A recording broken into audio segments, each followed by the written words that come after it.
আসসালামু আলাইকুম সুপ্রিয় শিক্ষার্থীবৃন্দ, সদ্যই প্রকাশিত হয়েছে প্রাথমিক শিক্ষা অধিদপ্তরের নিয়োগ পরীক্ষার চূড়ান্ত ফলাফল। এই চূড়ান্ত ফলাফলে আমাদের একজন শিক্ষার্থী, যিনি আমাদের 11 থেকে 20তম গ্রেডের একটি কোর্সে যুক্ত ছিলেন, তিনি প্রাথমিক শিক্ষা অধিদপ্তরের উচ্চমান সহকারী কাম হিসাব রক্ষক পদে সারা দেশে মেধাক্রমে প্রথম স্থান অর্জন করে চূড়ান্তভাবে নিয়োগপ্রাপ্ত হয়েছেন। তো আজকে আমরা সেই ভাইটির সঙ্গে কথা বলবো, তার সফলতার গল্প শুনবো। চলুন আমরা পরিচিত হই আমাদের শ্রদ্ধেয় ভাইটির সঙ্গে। ভাইয়ার আপনার নাম কি? আমার নাম উজ্জ্বল হোসেন। উজ্জ্বল হোসেন ভাই। উজ্জ্বল হোসেন ভাই, এই যে আপনি সফল হলেন, কেমন লাগছে? আপনার অনুভূতিটা কেমন? আলহামদুলিল্লাহ স্যার, অত্যন্ত ভালো লাগছে। এই অনুভূতি তো প্রকাশ করা যায় না, ভালো লাগাটা আসলে মনের ভিতরেই থেকে যায়। এই যে এখন যে আপনার অনুভূতিটা চাকরি হওয়ার পূর্বে আর চাকরি হওয়ার পরে, এই পার্থক্যটা কেমন লাগছে? এটা তো স্যার, এটাও ভাষায় প্রকাশ করা যাচ্ছে। কত দুশ্চিন্তা, কত সমস্যা, বাসার মধ্যে সমস্যা, প্লাস রেজাল্টের আগে যে একটা টেনশন, আসবে কি আসবে না, আসবে কি আসবে না। ইতিপূর্বে তো অনেক চাকরিতে আবেদন করেছি স্যার, অনেক আবেদন করছি, অনেক সংগ্রাম গিয়েছে ভাই। আসলে এই যে এত কষ্টের একটা ফল, কিন্তু আসলে যে কোনো প্রিপারেশন নিলেই সঙ্গে সঙ্গে যে তার ফল পাওয়া যায় তা কিন্তু না। চাকরির পরীক্ষার ফলাফলটা হচ্ছে একটা দীর্ঘদিনের অধ্যাবসায় এবং ধৈর্য, সবকিছু সম্মিলিত একটা ফলাফল, কিন্তু আমাদের আজকের এই ফলাফলটা। আপনার পিছনের এই সফলতার জন্য আমি যদি নরমালি আপনাকে কোশ্চিনটা করি এরকম, আসলে আপনি বিদ্যাবাড়ির সঙ্গে যুক্ত হয়েছেন ঠিক কতদিন আগে? আমি তো স্যার প্রায় 2 বছর যাবত বিদ্যাবাড়ির সাথে যুক্ত। 2 বছর যাবত, অনেক দিন। প্রাইমারি কোর্সে ছিলাম, প্রাইমারি ব্যাচ 3। প্রাইমারি কি সহকারী শিক্ষক পদে প্রাইমারি ব্যাচ 3-তে যুক্ত ছিলাম। তখন আমি 11তম 20তম গ্রেডের বিষয়ে জানি যে এটা অফারে ভর্তি ছিল। তখন আমি কালকে মনে করে ভর্তি হয়ে যাই। হওয়ার পরে তারপরে আমি যে সমস্যা ছিল আমার ম্যাথে, বিশেষ করে বাংলায়, পূজাচারের ক্লাসগুলোতে বাংলা আমি অনেক বেসিকে আমার একটু দুর্বল ছিল, গ্রামাটিক্যাল বিষয়গুলা। তো ওইগুলো ওখান থেকে আমি নেই আস্তে আস্তে। তারপর এগুলো একটা সময় পড়াশোনা শুরু করি, এবং সবচেয়ে ভালো হয়েছে আমি আপনার ওই ফ্রি টাইমে অনলাইন ক্লাসে রেকর্ড ক্লাসগুলা দেখতে পারতাম, যখন যেটা সম্পূর্ণ রেকর্ড ক্লাস। মানে এটা একটা সুবিধা বিদ্যাবাড়ির, যে আসলে লাইভ ক্লাস করলেন, করার পাশাপাশি যদি আপনার প্রবলেম থাকে কোনো টপিকসের, ওটা আবার রেকর্ড রাখা যায়, যেটা কিন্তু অফলাইনে সম্ভব না। ওইখান থেকে আমি বেশি কাজে দিচ্ছি। আপনাদের পেজে যুক্ত ছিলাম ইউটিউবে মুকুল স্যার, আপনার যে ক্লাসগুলো হয় এগুলো আমাকে অনেক কিছু জানতে সাহায্য করছে আর কি। Thank you.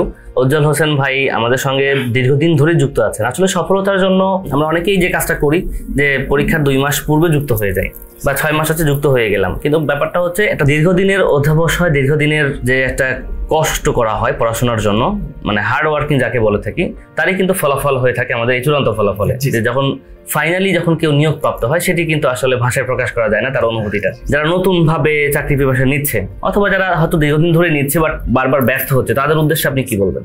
তাদের উদ্দেশ্যে আমার মনে হয় স্যার, যারা নিচ্ছে ইনশাআল্লাহ চাকরি হয়ে যাবে যদি সময় থাকে, চেষ্টা করে। আর মূলত হচ্ছে বেসিক, এখন বর্তমান প্রশ্নগুলো আসলে ওই জব সলিউশন পড়ে মুখস্থ করে কমন পাওয়া যায় না। ঘুরে দেখ টেকনিক্যালি, মানে কমন পাওয়া গেলেও দেখা যায় বেসিকে প্রবলেম থাকলে একটু ভুল হয়। এমসিকিউ হয়ে যায় মুখস্থ থাকলে, কিন্তু রিটেনের ক্ষেত্রে এটা কাজ করে বলে মনে। কিন্তু রিটেনে মার্কস ভালো পাওয়া যায়, যেমন আমি সারা বাংলাদেশে প্রথম হয়েছি, কিন্তু এটা রিটেন দেখে হয়তো সম্ভব হয়েছে আমার মনে। এমসিকিউ হলে কম্পিটিশনটা আরো বেশি জোর হয়ে যায়। অনেকের কম প্রিপারেশনও ভালো পরীক্ষা হয়ে যায়। হ্যাঁ, কম্পিটিশনে ভালো প্রিপারেশন হয়ে যায়। আপনার রিটেনে কিন্তু এই সুযোগটা নাই। যারা অ্যাকচুয়ালি পড়াশোনা করেছে কেবল তারাই এখানে উত্তীর্ণ হতে পারে। আর এখানে উত্তীর্ণ সহজ আমার মনে হয়, কারণ রিটেন পরীক্ষাগুলোতে আপনার আবেদন কম পড়ে মোটামুটি। যারা বেসিক জানে তারাই অ্যাপ্লাই করে, আর টেকনিক্যাল পদে যাদের কম্পিউটার ঘাটতি আছে তারা এটা শিখলে অনেক ভালো হয়। যেমন আমাদের রিটেনে 1300 টিক ছিল, 1299 জন, কিন্তু কম্পিউটার প্র্যাকটিক্যাল নেবো দেখা যায় 800 প্লাস আপনার ঝরে গেছে।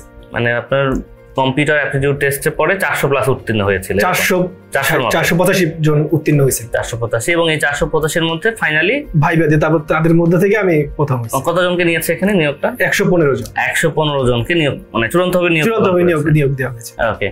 তো এই যে 115 জনের মধ্যে আমরা খুবই গর্বিত যে আমাদের একজন শিক্ষার্থী, যিনি আমাদের 11 থেকে 20তম গ্রেডের একটি কোর্সে যুক্ত ছিলেন, এবং এই কোর্স শেষ হওয়ার পরই তার প্রাথমিক শিক্ষা দপ্তরের উচ্চমান সহকারী কাম হিসাব রক্ষক এই পদে তিনি পুরো বাংলাদেশের মধ্যে প্রথম স্থান অর্জন করে নিয়োগপ্রাপ্ত হয়েছেন।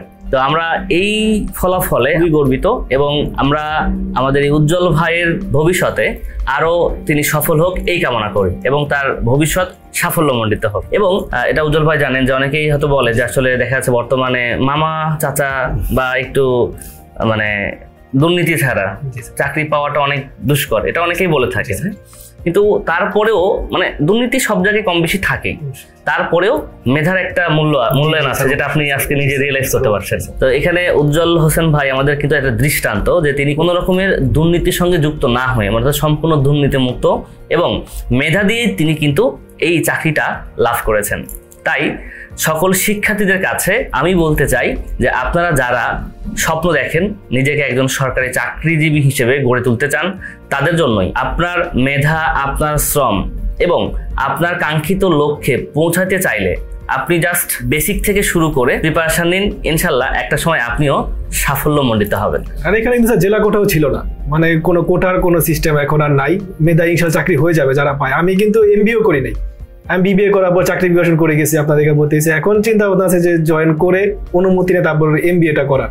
তো চাকরি করতে হলে শুধু সার্টিফিকেটও অত ভালো লাগে আমার মতে, রিটেনটাই হচ্ছে মেইন। যদি রিটেন ভালোভাবে দিতে পারে আর যে টেকনিক্যাল পদ হয় ওই কম্পিউটার যে অ্যাপটিটিউড টেস্টটা ওটা উত্তীর্ণ হলে ইনশাল্লাহ কম্পিউটারে দক্ষ হওয়াটা বর্তমানে একটি যারা এই পদে চাকরি করতে চায় আর কি, বিশেষ করে কম্পিউটার রিলেটেড যে পদগুলো আছে এটা আসলে খুবই সহজলভ্য আমি বলবো অন্যান্য পদের তুলনায়। জি অবশ্যই, একটু যদি কম্পিউটার নলেজটা থাকে, কম্পিউটার টাইপিং এর স্পিড যদি থাকে, টাইপিং টেস্ট হয়েছে, তাহলে কিন্তু মোটামুটি ভাবে উত্তীর্ণ হওয়ার পরে খুব সহজ হয়ে যায় এটা। ওকে, তো আমরা আজকে এখানেই শেষ করছি। আপনাদের সবার সাফল্য কামনা করছি। আপনাদের যারা আমাদের অডিয়েন্স রয়েছেন, আমাদের শিক্ষার্থী রয়েছেন, আমরা এরকম সুখবর আরো শুনতে চাই, আরো দেখতে চাই আপনাদের কাছ থেকে। তো আপনারা যারা সফল হবেন এই কামনাই আজকের মতো এখানে বিদায় নিচ্ছি এবং আমাদের উজ্জ্বল হোসেন ভাইয়ের ভবিষ্যৎ আরো সাফল্যমণ্ডিত হোক এই কামনায় আজকের মতো এই সেশনটুকু শেষ করছি। ভালো থাকবেন সবাই, আল্লাহ হাফেজ।